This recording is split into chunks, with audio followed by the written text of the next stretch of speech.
कि यूपीएससी की जो स्ट्रेटजी है उसे आप एनालाइज कीजिए क्रिटिकल पाथ मेथड से and program evaluation and review technique से.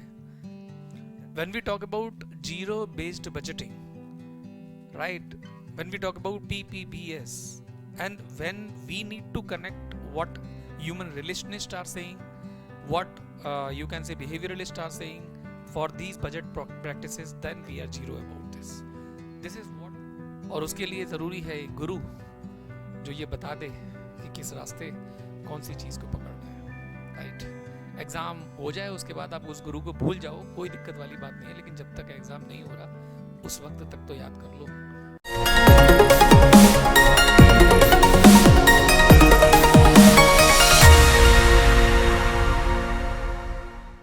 Hello everyone, I hope you are fantastic there. Today prelims result for 2023 it was out and congratulations उन सभी लोगों को जिनका प्रीलिम्स क्लियर हुआ है. लेकिन जिन लोगों का क्लियर नहीं हुआ उनके नंबर्स काफ़ी ज़्यादा हैं. नंबर्स मतलब नंबर ऑफ कैंडिडेट्स. तो उसमें आपको बहुत ज़्यादा हताश होने की ज़रूरत नहीं है. आई अंडरस्टैंड कि एक स्टूडेंट स्पिरिट ऐसी होती है कि इतनी मेहनत की और ऐसा लग रहा था कि बॉर्डर लाइन केस हैं, आ भी जाएगा नंबर, लेकिन एग्ज़ाम है, कोई जीवन का पूरा एसेंस नहीं है. लेकिन इस साल आप अपने मोमेंटम को कैरी ऑन रखें, मेंस की प्रिपरेशन को चालू रखें, और अगले साल यदि एग्ज़ाम दे रहे हैं तो बिलीव मी ये वाले जो मंथ्स हैं 3-4 मंथ्स आपके बहुत ज़्यादा काम आएंगे. आप बस ये सोच के चलें, यदि अपने दिल को समझाना है कि हमने मेंस देना ही देना है, और जो मेंस एक्चुअल में दे रहा है, जिसका प्रीलिम्स क्लियर हुआ है, और उसमें से कई सारे लोग होंगे जिनका इंटरव्यू कॉल नहीं आएगा. टू बी प्रेसाइज 14,500 से ज़्यादा कैंडिडेट्स ने क्वालिफाई किया है इस बार इन नंबर्स, और कॉल जो है 4 से 5,000 मैक्सिमम लोगों का जो है वो इंटरव्यू कॉल आएगा. तो इट मीन्स 10,000 से ज़्यादा लोग फिल्टर होंगे आउट, जो कि मेंस देंगे और मेंस क्वालिफाई नहीं करेंगे, और फिर अगेन वो अगले साल प्रीलिम्स का एग्ज़ाम देंगे. तो आप और वो एक ही पेडेस्टल पे आ जाते हैं. इशिता रैंक 1 जो है वो इसी का एक एग्जाम्पल है. 2 बार प्रीलिम्स क्लियर नहीं था इनिशियल, लेकिन थर्ड टाइम में रैंक 1. तो ये जो अपना ग्लास है उसको भरते रहिए, अपने परफॉर्मेंस के ग्लास को, और ये अगले साल के रिजल्ट में रिफ्लेक्ट होगा. Now this video is about the optional public administration का डिटेल एंड शेड्यूल.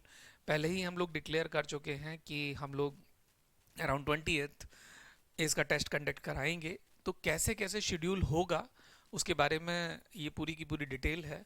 हमने सिलेबस की जो स्प्लिट है उसको वायलेट नहीं किया है, लेकिन थोड़ा सा स्प्लिट भी ज़रूरी है चैप्टर्स में, क्योंकि उनका वेट किसी किसी का थोड़ा ज़्यादा होता है. हार्डशिप के हिसाब से थोड़ा सा ज़्यादा टाइम एलोकेट करना पड़ता है. पेपर 2 थोड़ा सा आइडेंटिफाई होता है जीएस के जो पेपर 2 हैं उसके सेगमेंट से, बट स्टिल एक अप्रोच डिफरेंट हो जाती है. अप्रोच कैसे डिफरेंट हो जाती है कि जीएस के पेपर में तो आप पॉइंट्स के फॉर्मेट में भी आज की डेट में लिखते हैं, लेकिन जब ऑप्शनल होता है जो कि एक सोल है बेसिकली, वहाँ पैराग्राफिक अप्रोच के बिना काम नहीं चलता. और जब पैराग्राफ लिखना हो, ऑर्गेनिकली लिंक्ड करना हो, ऑर्गेनाइज्ड वे में जाना हो, तो थोड़ी सी प्रैक्टिस की बहुत ज़्यादा ज़रूरत होती है. मतलब थोड़ी सी प्रैक्टिस की बहुत ज़्यादा ज़रूरत से ये मतलब है कि क्वालिटी को बार बार रिप्लिकेट करना पड़ता है, बार बार रिपीटेडली प्रैक्टिस करना पड़ता है, तब वो जाकर एग्ज़ाम हॉल में उस स्ट्रेस लेवल पे रिट्रीव हो पाती है. तो ये तो साइंटिफिक फार्मूला आप हमारे जो टेस्ट सीरीज जिस तरीके से डिज़ाइन हुई है 4 लेयर के एवेल्युएशन के साथ साथ, उसमें आप समझेंगे कि कैसे practice makes a man perfect के अलावा एक स्मार्टनेस भी ज़रूरी होती है. नाउ यदि हम लोग शेड्यूल जो पब्लिक एडमिनिस्ट्रेशन के जो टेस्ट हैं हम उनकी यदि बात करें, तो हमने जो टेस्ट रखे हैं वो बेसिकली 18 जून को हमने पहला टेस्ट रखा है पब्लिक एडमिनिस्ट्रेशन का, जिसमें चैप्टर 1 एंड चैप्टर 2 हमने शामिल किए हैं. चैप्टर 1 एंड चैप्टर 2 आपको क्लासेस में तो पढ़ाया ही हुआ है. जिन लोगों ने क्लासेस मेरे से अटेंड नहीं की हैं उन लोगों को मैं फॉर एग्जांपल बताना चाहूँगा कि हम लोगों की अप्रोच बेसिकली क्या होती है. फॉर एग्जांपल यहाँ पे गुड गवर्नेंस दिया हुआ है, and when you read the chapters like Fadia and Fadia की किताब है या कोई सी भी किताब आप पढ़ के देखो, तो उसमें एक जनरल पर्सपेक्टिव्स दिए होते हैं, but we have connected with the scholars, we have connected with other concept given in public administration paper 1 unit A. For example good governance का मतलब यहाँ पर बेसिकली गुडनेस जो जीएस की है वो नहीं है। यहाँ पे एक ये नॉर्मेटिव फिलॉसफी है जो एनपीए से कनेक्ट होती है, न्यू पब्लिक एडमिनिस्ट्रेशन, जिसको मिनोव्रो 1968 से काफ़ी मोटिवेशन मिला। एंड ये बेस होती है value, equity, relevance and change से। Now, when you talk about the governance, governance basically process of the work of the government है, but when we talk about public administration, it is the concept formation for all the policies and program. Now, process से पहले भी concept formation होता है कि भाई बैठ के पहले पूरी की पूरी स्ट्रेटेजी तो बना लें, वेज एंड मीन्स तो डिसाइड कर लें किस तरीके से चलेंगे। मतलब पैसे कमाने के लिए एग्जांपल यदि मैं लेके चलूं, तो आप आईएएस भी बन सकते हैं, पैसे कमाना है तो बिजनेस भी कर सकते हैं, राइट। एंड किसी की यहाँ पे सर्विस भी कर सकते हैं प्राइवेट सेक्टर में। अपने अपने सबके तरीके हैं। एक तरीका और है कि कुछ लोग गैंगस्टर बन जाते हैं, ब्रोकर बन जाते हैं। सो सब काम जो है वो एक्सेप्टेंस में भी आते हैं और एक्सेप्टेंस में नहीं भी आते हैं। कुछ लोग इथिकल हैकिंग भी करते हैं, जो कि अपने आप में गलत लगता है लेकिन फिर भी सही है। Okay, so this is how we relate. And another example, for example, liberalization, privatization, globalization, LPG. It is not liquefied petroleum gas. Now when you talk about economy, LPG वहाँ पे बिल्कुल अलग हो जाती है, राइट। आप वर्ल्ड बैंक डॉक्यूमेंट से connect करते हैं, सब सहारन कंट्रीज के डेवलपमेंट से कनेक्ट करते हैं, लेकिन जब पब्लिक एडमिनिस्ट्रेशन की बात आती है तो ये जो लिबरलाइजेशन है इसको हम कनेक्ट करते हैं वुड्रो विल्सन के ऐसे से, जो कहता है कि किसी भी पॉलिसी को आप ऐसे स्लो फायर जो भी पीपुल्स की क्रिटिसिज्म है उस पर रखिए, जिससे कि जो फॉरेन गैसेस हैं डिस्टिल अवे हो जाएगी, दूर उड़ जाएंगी, और रिमिनिसेंट पार्ट होगा वो बेसिकली कॉमन एक्सेप्टेंस डोमेन में आ जाएगा, जिसको हर कोई एक्सेप्ट कर पाए। For example, honesty is the best policy. ये पूरे के पूरे वर्ल्ड में एक्सेप्ट होती है जहाँ तक बच्चों के अंदर वैल्यू को इनकलकेट करने वाली बात है। But when it comes to bureaucracy, वहाँ पर डिप्लोमेसी आती है, वो भी एक्सेप्टेंस के दौर में आती है और सिखाई भी जाती है किसी भी ट्रेनिंग प्रोग्राम में। बुद्धा को सिखाया जाता है। But I am just trying to connect in easiest manner कि वुड्रो विल्सन को हम कैसे लिबरलाइजेशन से कनेक्ट करते हैं और अपने आंसर्स में जो स्टफ है वो इकट्ठा करने की कोशिश करते हैं। माई आइडिया इज़ दैट कि 3 आवर्स के अंदर जो आप लिखेंगे इस पूरी की पूरी टेस्ट सीरीज में, जिसमें आप, मुझे ऐसा लगता है कि लगभग 45 आवर से ज़्यादा स्पेंड करेंगे लिखने ही लिखने में, इसका हम राउंड अप 360, क्या उसको 360 डिग्री इंटू 2 को करके 720 डिग्री जो होता है, उसमें हम 3 आवर्स के एसेंस में लाने की कोशिश करेंगे। जितने भी कॉन्सेप्ट हैं उनकी लिस्ट बनवाना, फिर उसे पैराग्राफिक अप्रोच में लिखवाना, जिससे कि स्टोरी की तरह आप उसे रिवाइज कर पाएँ और उसे अगेन रिट्रीव करके लिख पाएँ उस 3 घंटे के क्वेश्चन पेपर में, राइट। सो इसका मतलब ये है कि हर स्टूडेंट उन कॉन्सेप्ट्स को यूज कर रहा होगा, लेकिन use of that information will be different by each and every candidate, क्योंकि कनेक्शन बनाना तो उन्हीं की क्रिएटिविटी के हाथ में है। Will be trying our level best. Second chapter is administrative thought. Taylor से लेकर आज तक जितने भी सिस्टम अप्रोचेस हैं हम इसमें कनेक्ट करने की कोशिश करते हैं। यदि हम सिलेबस देखें तो उसमें बहुत ही कम लोगों के नाम हैं, बट इसके अंदर में दूसरे नाम जो शामिल हो जाते हैं जो सिलेबस में मेंशन नहीं है बेसिकली, वो हैं यूपीएससी के प्रीवियस ईयर क्वेश्चन से निकाले गए नाम, राइट। कुछ यूएस के नए स्कॉलर्स, कुछ न्यूज़पेपर्स से आए हुए आर्टिकल्स में से मैटर, कुछ पब्लिक एडमिनिस्ट्रेशन के जो जर्नल्स हैं, इवन आईआईपीए का जो मैटर है जिसको पढ़ने में पूरी ज़िंदगी बीत जाए, उसका एक एब्रिज्ड सेक्शन और एक टीचिंग प्रेजेंटेशन हमने निकाला है, जिससे कि आपको बहुत इजी तरीके से गागर में सागर भरने को मिल जाए और उसे आप यूज़ भी कर पाएँ अपने आंसर्स को लिखने में। नोट्स बन जाएंगे, रिवीजन अच्छा होगा, चांस है कि भाई वो जो 6 घंटे आप बिताने वाले हैं पब्लिक एडमिनिस्ट्रेशन के क्वेश्चन पेपर्स में, रिट्रीव करके उसे लिख पाए, राइट। उसके अलावा तो फिर पब्लिक एडमिनिस्ट्रेशन बहुत ज़्यादा याद नहीं रहने वाला, बस काम ही करते रहेंगे ज़िंदगी भर पब्लिक एडमिनिस्ट्रेशन को लेकर। Now another test that we are having will be held on 25th June. ये थर्ड चैप्टर है बेसिकली एडमिनिस्ट्रेटिव बिहेवियर। क्योंकि मैं साइकोलॉजी ऑप्शनल को पढ़ा चुका हूँ, आई अंडरस्टैंड कि साइकोलॉजी के जो वेरी डीप कॉन्सेप्ट होते हैं जो हमारे पब्लिक एडमिनिस्ट्रेशन की किताबों में दिए हुए हैं, उनको सिंप्लीफाइड तरीके से बेसिकली आंसर राइटिंग के फॉर्मेट वाले तरीके से या जो ब्रिलियंट स्टूडेंट बॉय है या गर्ल के अप्रोच के तरीके से कैसे बताना है, इंटरलिंक कैसे करना है, राइट।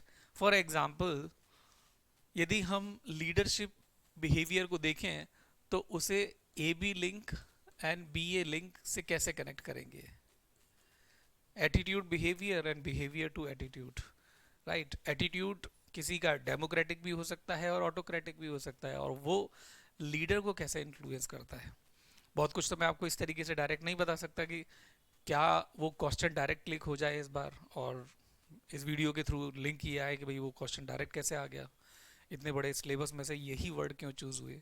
बट एनीवे, आप टेस्ट में देख के समझ पाएंगे कि ये मैं क्यों वर्ड्स को मेंशन कर रहा हूँ डेलिबरेटली हियर।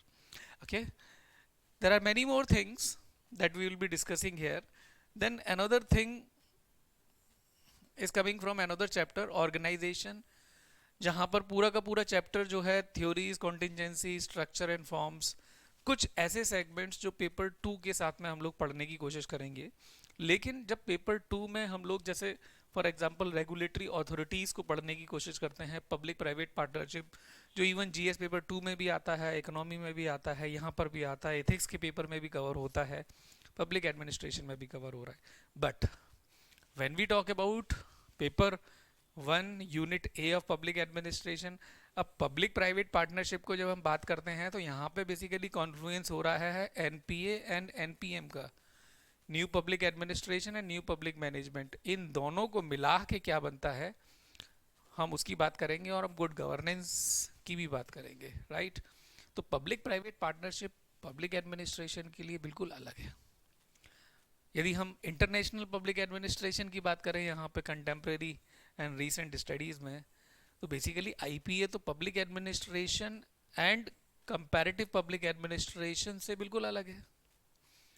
ये तो किसी कंट्री के लिए नहीं है, ये थर्ड कंट्रीज़ के लिए है। थर्ड कंट्रीज़ मतलब एजेंसीज़ के लिए है, जैसे United nation, IMF, world bank, जो किसी कंट्री स्पेसिफिक के लिए काम ना करके हर कंट्री के लिए न्यूट्रल होकर काम करने की कोशिश करते हैं, as far as on paper their objective is concerned. Okay, now if you talk about the third segment in this paper, then accountability and control we will be talking about. This accountability and control is known to everyone, that accountability क्या होती है, accountability responsibility में क्या अंतर होता है, control power and you can say the position, इन सब में क्या अंतर होता है, कौन सी साइकोलॉजिकल है, कौन सी ऑफिशियल है, ये सब हम लोग पढ़ लेते हैं। बट जब आंसर लिखने की बात आती है और अकाउंटेबिलिटी वर्ड को यदि आप रिमोटली कनेक्ट करवाना चाहें साइंटिफिक मैनेजमेंट से, तो फिर बड़ी प्रॉब्लम है। यदि क्वेश्चन इस तरीके का आ जाए आपके सामने कि अकाउंटेबिलिटी को आप एनालाइज कीजिए बिहेवियरलिस्ट एंड ह्यूमन रिलेशनिस्ट के पर्सपेक्टिव से, तो ये शार्पनेस तो देगा ही आपको। अभी माइंड में आपके इंक्विजिटिवनेस, क्यूरियोसिटी भी आ जाती है कि यार yes, this is something which can give us not only some बस required.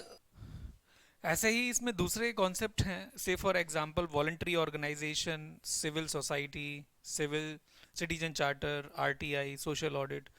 It's all part of paper 2 of public administration and also of GS governance. But paper 1 में जब भी सोशल ऑडिट की बात पूछी जाएगी तो हम बेसिकली करंट अफेयर्स इंडिया के जो हैं वो नहीं लेंगे। सोशल ऑडिट के एक कंपैरेटिव इंडेक्स है जो यूएस, यूरोप, ऑस्ट्रेलिया, कनाडा, दूसरे कंट्रीज़ के प्रैक्टिसेस को लेकर है। We will be telling it in our test series and in our class that what are the things that we need to have. And I need to tell you guys, public administration का जो paper 1 है वो basically global है। Public administration ये India का नहीं है। Public administration जब पेपर 2 हम देखते हैं तो हम इंडियन एडमिनिस्ट्रेशन देखते हैं। वहाँ पर यदि सोशल ऑडिट आता है you can very well right, बट ऐसा भी नहीं है कि कंपैरेटिव इंडेक्स में यदि सोशल ऑडिट की बात आई है तो India is one country, but comparing it with other countries practices is must in GS paper, sorry, in public administration paper 1, right? So this is what, like, cutting edge sharpness, एक extra notch above चलना पड़ता है कि भाई इस concept का basic understanding paper 1 को लेकर क्या हो सकता है, जिसको हमें बार बार याद रखना है, right? Now if we talk about third paper which will be held on 2nd July 2023, ये एडमिनिस्ट्रेटिव लॉ जो डाइसी का है बेसिकली, एंड डाइसी जो एडमिनिस्ट्रेटिव लॉ के बारे में बोलते हैं, डेलीगेटेड लेजिस्लेशन, एडमिनिस्ट्रेटिव ट्राइब्यूनल, इनके कॉन्सेप्ट फॉर्मेशन की बात है बेसिकली, जो करंट अफेयर्स में है उसकी बहुत ज़्यादा बातचीत नहीं है. When we talk about delegated legislation, हम क्लास में इसको कैसे पढ़ाते हैं? डेलीगेशन को हम लोग कंपेयर करते हैं सेंट्रलाइजेशन से, डिसेंट्रलाइजेशन से, देन डिकन्सेंट्रेशन से, राइट? दोनों में सिमिलैरिटी क्या हो सकती है, डिफरेंसेस क्या हो सकते हैं, कौन कौन सी ऐसी चीज़ें हैं जहाँ पे ये दोनों एक साथ एग्जिस्ट करते हैं. ऐसा करने से बेसिकली चीज़ों को बहुत ज़्यादा अच्छे तरीके से कॉन्फ्लुएंस मिलके, एसेंस मिलके समझ में आता है. एक स्पार्क क्रिएट होना बहुत ज़्यादा इंपॉर्टेंट है. एग्जामिनर के दिमाग में भी स्पार्क क्रिएट करना आपके बारे में, आपके परफॉर्मेंस को लेकर, आपके परफॉर्मेंस के through, it is very very important. नहीं तो वो कैसे समझेगा कि आप बहुत अच्छे ब्यूरोक्रेट हैं. Then if we talk about the second chapter in it, it is CPA, comparative public administration. उसकी history, sociological factors affecting administrative systems, administration and politics in different countries, current status of CPA. Basically रिक्स की बातें इसमें कई सारी दिखी हुई हैं, लेकिन वुड्रॉ विल्सन जो फादर हैं बेसिकली CPA के, किस तरीके से हम पेपर 1 के सारे चैप्टर्स को CPA में कनेक्ट करके उसके आंसर्स की रिक्वायरमेंट को सर्व कर सकते हैं, which is different from any book in the market, right? Is in an innovative approach, जहाँ पर एग्जामिनर को लगता है कि या ये बच्चा जो है वो कुछ नया निकाल के लाया, या ये कोशिश है, या एक नया एडिशनल पॉइंट है जो दूसरे कैंडिडेट की आंसर शीट में नहीं है. Okay, then if we talk about the development dynamics, अब बेसिकली जब हम डेवलपमेंट एडमिनिस्ट्रेशन या एडमिनिस्ट्रेटिव डेवलपमेंट की बात करते हैं, तो क्लास में तो मैं इसी तरीके से बताया होता हूँ कि ये ऐसा क्यूसेशन है जिसमें क्वेश्चन निकलता है कि बताओ पहले DA आया या AD आया, मींस पहले अंडा आया या मुर्गी आई. अब इसका साइंटिफिक क्वेश्चन लोग समझकर आंसर देने की आप अटेम्प्ट ना करें, बट ये दोनों ऐसा नहीं है कि कभी अकेले अकेले पैदा हो गए, कभी कभी ट्विंस बनकर भी एक साथ आते हैं. कभी कोई ज़्यादा डोमिनेंट होता है, दूसरा जो है वो रिसेसिव एंड रिसीविंग एंड पे होता है. ओके, सो जब डेवलपमेंट एडमिनिस्ट्रेशन की बात हो रही हो तो एंटी डेवलपमेंटल थीसिस को भी पढ़ना बहुत ज़्यादा ज़रूरी है, जो बहुत ज़्यादा रिलेटिवली ओल्ड नहीं है इस सिलेबस को लेकर. कंसेप्शन बेसिकली क्या है, यदि किसी को समझाना हो इस चीज़ के बारे में छोटा सा, कि भाई जो डेवलपमेंट आपके यहाँ पर आपको लेके आपके माइंड में परसेप्शन है, वो दूसरे कंट्री में नहीं हो सकता. फॉर एग्जाम्पल, आपके यहाँ पे एक्सेसिव क्रॉप है और दूसरे कंट्री में आपको भेजना है, क्योंकि आपके यहाँ पे एक्सेसिव है और दूसरे कंट्री में उन फार्मर्स ने प्रोड्यूस किया है, और वहाँ पर यदि आप बेचते हैं तो उनके कॉम्पिटिटिव प्राइस से वो नीचे होना चाहिए, सॉरी ऊपर होना चाहिए, और यदि नीचे है तो फिर वहाँ के फार्मर्स सुसाइड कर लेंगे. क्यों? क्योंकि उनका लोकल प्रोड्यूस नहीं बिकेगा. सो ये जब एंटी डेवलपमेंटल थीसिस में हम पढ़ते हैं तो इकोनॉमिक डेवलपमेंट्स को देखते हैं, सब्सिडी डिस्टॉर्टेड जो प्रोग्राम है US का उसको देखने की कोशिश करते हैं. यहाँ पर इंडिया में जब ब्रिटिशर्स आए थे तो किस तरीके से वो लोग परसेप्शन लेकर चलते हैं कि हम यहाँ पर डेवलपमेंट के लिए आए थे, हम लोग किस तरीके से परसेप्शन लेकर चलते हैं कि यहाँ पे उन्होंने कितना प्लंडरिंग किया हमारे साथ में. स्कूल सिलेबस में हमारे जो एक्सट्रीमिस्ट हैं वो बेसिकली फ्रीडम फाइटर्स के रूप में पोर्ट्रे होते हैं, बट जब हम ब्रिटिशर्स के करिकुलम में देखते हैं, उनके स्कूल सिस्टम में जो किताबें हैं, तो वहाँ पर ये टेररिस्ट हैं. सो हर जगह का अपना अपना एक परसेप्शन है. तो यही एक एंटी डेवलपमेंटल थीसिस में भी एक डायमेंशन आगे निकलता है कि यदि उसे एक्सेप्टेंस डोमेन में लेके आना है हर किसी कंट्री के, तो यूनाइटेड नेशन को कैसे आगे आकर समझाना होगा. This is what public administration is. Now, the next chapter, if we talk about, will be held on 9th July.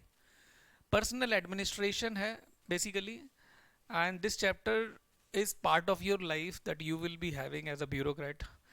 Recruitment होना है, फिर उसके बाद में ट्रेनिंग होगी, फिर आपका जॉब लगेगी, पोस्टिंग होगी, इन सर्विस ट्रेनिंग होगी, क्या क्या पॉलिसीज़ हैं, क्या क्या पॉलिटिक्स है, हेडक्वार्टर फील्ड रिलेशनशिप क्या होता है, नेक्सस क्या क्या होते हैं, लेजिटिमेट नेक्सस क्या हो सकता है, everything will be there. Lateral entries जो लेटेस्ट इंडिया में भी आई, दूसरे कंट्री में कहाँ कहाँ आई हैं, बेस्ट प्रैक्टिसेस क्या हैं लेटरल एंट्रीज को लेकर, everything will be part of personnel administration. Then the public policy को लेकर स्टूडेंट्स में बहुत ही फियर रहता है कि अरे बाप रे, ये बड़ा जो है वो हार्ड चैप्टर है. बट आई हैव 8 पेजेस जो हैंड रिटन पेजेस हैं पब्लिक पॉलिसी को लेकर. कोई भी ऐसी किताब नहीं है जिसमें ऐसा कोई कॉन्सेप्ट हो जो पब्लिक पॉलिसी को लेकर मैंने छोड़ा है. एंड उसे इतने सिंपल तरीके से, जैसे वाटर होता है ना, पानी, इस तरीके से बिल्कुल आप लोगों को एब्जॉर्ब करवा दिया. कोई सा भी आप क्वेश्चन उठा लीजिए, कितना भी कॉम्प्लेक्स आपको दिख रहा है, उसमें आपको जब पॉइंट्स अरेंज करेंगे आपके दिमाग में जो हैं, उससे कुछ ना कुछ क्वेश्चन का आंसर जो है वो निकाल ही लाएंगे. मीन्स सफिशिएंटली आप उसके बारे में लिख पाएंगे, right. Anyway, now the techniques of public administration. Basically कुछ ऐसी साइंटिफिक चीज़ें हैं जो हम एक रेशनल तरीके तक पहुंच पाए हैं. जैसे पर्ट एंड सीपीएम के बारे में डायरेक्ट यूपीएससी ने क्वेश्चन पूछ लिया है. इंजीनियरिंग में तो ये पढ़ाया ही जाता है. यदि इसे समझाना है तो क्लास में हम लोग पहले से समझा रहे थे, लेकिन यूपीएससी ने भी वैसा ही पूछ लिया कि बताइए कि कोई एक प्रॉब्लम है, कोई पॉलिसी है, कोई प्रोग्राम है, उसे पर्ट या सीपीएम के थ्रू एनालाइज कीजिए. मेरा जो अटेम्प्ट था आप लोगों को क्लास में समझाने का वो ये था कि आपकी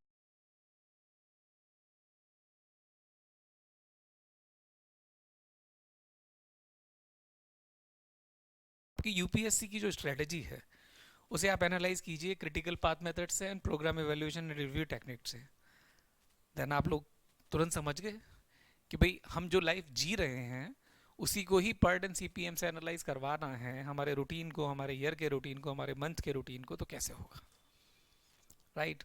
मीन्स क्या है कि एकेडमिक चीज़ों को अपने लाइफ टाइम एग्जाम्पल से जोड़ना और फिर अगेन उसको उन कनेक्शंस में लेकर आना जो आपके स्टैंडर्ड चैप्टर में दिए हुए हैं. It is the actual basically pivot wherein we have to be, जहाँ पे हम सब कुछ कनेक्ट कर पाए, राइट.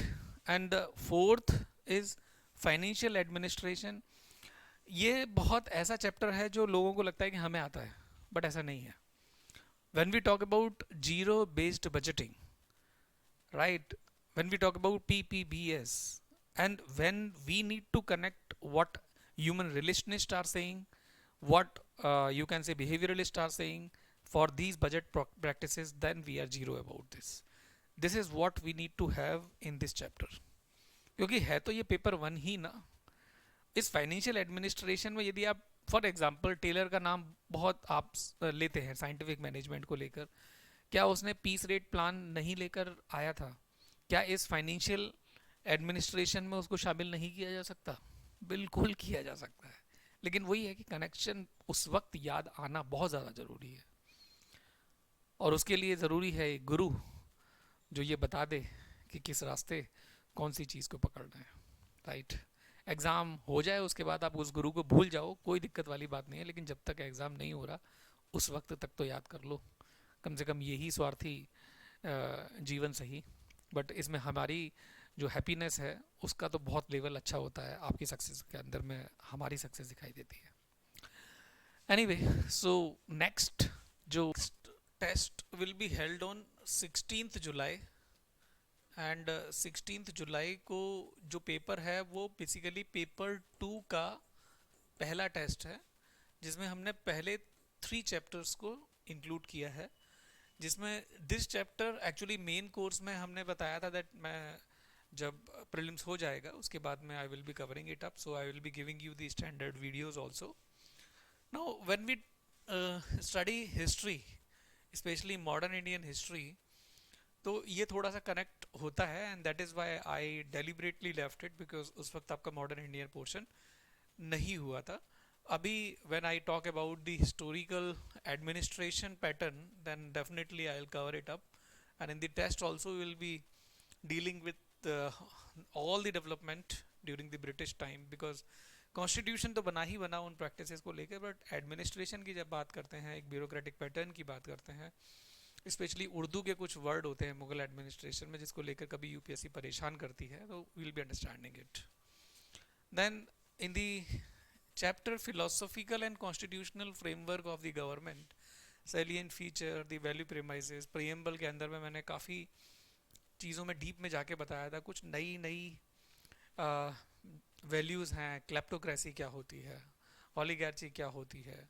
तो ये सब चीज़ें हमें अब ज़्यादा मार्क्स लाने के लिए कनेक्ट करनी ही होती हैं. लेकिन इसका बार बार यूज़ करेंगे जब किसी न किसी टेस्ट में, उसके आंसर्स के फॉर्डर में, स्टफ में, then only we will be able to rewrite it in the mains examination. ऐसे ही पब्लिक सेक्टर अंडरटेकिंग्स हैं, पीएसयूज, मॉडर्न इंडिया में जो बेसिकली फॉर्म्स हैं, not only Navratna, mini Ratna, but the new practices during this government time, the mergers and acquisition, and how the government is playing a vital role in integrating all these countries, चाहे वो अब G20 की summit होने जा रही है JNK में, किस तरीके से आगे आकर इकोनॉमिक पैटर्न्स को, नए नए फॉर्म्स को लाकर इनोवेटिवली रीडिज़ाइन किया जा रहा है. अब फॉर एग्जांपल यूपी के अंदर में हम लोग बहुत बड़ा हब बनाने जा रहे हैं, डिफेंस कॉरिडोर. तो ये जो चीज़ है वो इंडियन एडमिनिस्ट्रेशन में किस तरीके से कनेक्ट होगी, यहाँ पे आप आकर एट लेंथ लिख सकते हैं. एंड एक बात और है, इसको किसी कन्वेंशनल बुक से बहुत ज़्यादा नहीं निकालना है, ओनली 25% निकलेगा. तो ये सब कुछ टेस्ट सीरीज से, और वो 75% जो होगा कहीं और से नहीं, न्यूज़पेपर. अब वो न्यूज़पेपर बेसिकली करंट अफेयर्स नहीं है. इंडियन एडमिनिस्ट्रेशन को समझने, देखने, फिल्टर करने का तरीका बिल्कुल अलग है. बट ऑप्शनल में आप बहुत कम टाइम बिताते हैं, इसके लिए गाइडेंस और एक्सपर्टाइज की ज़रूरत होती ही होती है. Okay, so do not to worry about it, we are there to help you in it. The another test will be held on 23rd of July, wherein all the development related to the Indian Constitution and the current affairs related to Indian administration will be there. यहाँ पर IIPA के जो generals हैं वो काफ़ी मोटे होते हैं पढ़ने के लिए, लेकिन हम लोगों ने ऑलरेडी मार्क करके निकाला हुआ है. I'll be there to tell you, and advance में आपको शेयर भी हो जाएगा कि कहाँ कहाँ पे आपको पढ़ के उसका आंसर लिखना है. Then another segment is coming from the part 6 of Indian Constitution as well as the current affairs related to state administration, what state government is doing, MLAs किस तरीके से काम कर रहे हैं, कर्नाटका के अंदर क्या हो रहा है. अब आगे आने वाले टाइम में, अभी जब आप मेंस की तैयारी कर रहे होंगे तो कुछ स्टेट्स में इलेक्शन होने हैं, वहाँ पे नया क्या हुआ, लास्ट मिनट इन्फॉर्मेशन क्या है, यहाँ पे ये सब कुछ यूज़ होगा. And then at the district level क्या क्या चीज़ें हैं, यूनियन स्टेट लोकल रिलेशन क्या होता है, imperatives of development management and law and order administration. Basically law and order में समझना तो ये होता है, basically police, law and population का बेसिकली रेशो क्या है,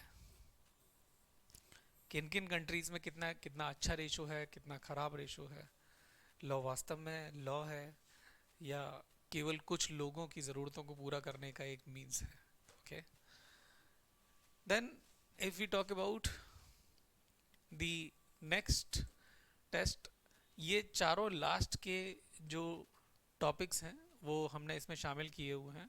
I will not be going in detail because ये इतना ओपन बाउंड्री, इतना नॉन डोमेन में है कि आपको सब कुछ पता है. प्रीलिम्स के टाइम से ही आप इसके बारे में पढ़ते हुए आ रहे हैं, बट जब इंडियन एडमिनिस्ट्रेशन में आंसर लिखना हो then only we can tell about it, but not now, right. बट ऐसा कुछ भी यहाँ पर नहीं है जो आपको नहीं पता.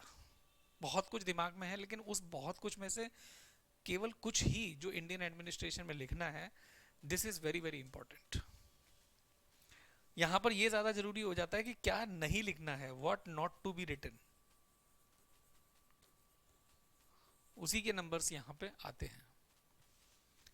Then In last we are having 4 full length test, and ये आप देखो 7 डेज के गैप में है, हर संडे को हो रहा है।